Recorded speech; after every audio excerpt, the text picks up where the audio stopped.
Magandang araw kaibigan! Nagbabalik ang inyong lingkod, Ross, para sa panibagong update ng pagbubukas ng EV Central Branch.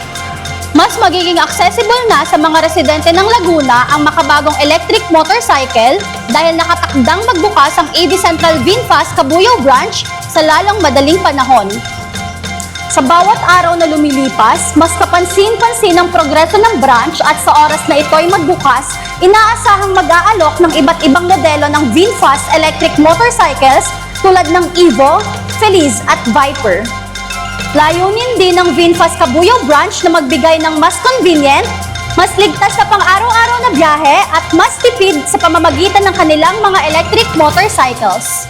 Abangan ang pagbubukas ng VinFast Cabuyao Branch located at Barangay Banay-Banay, Cabuyao City, in front of Katapatan Village.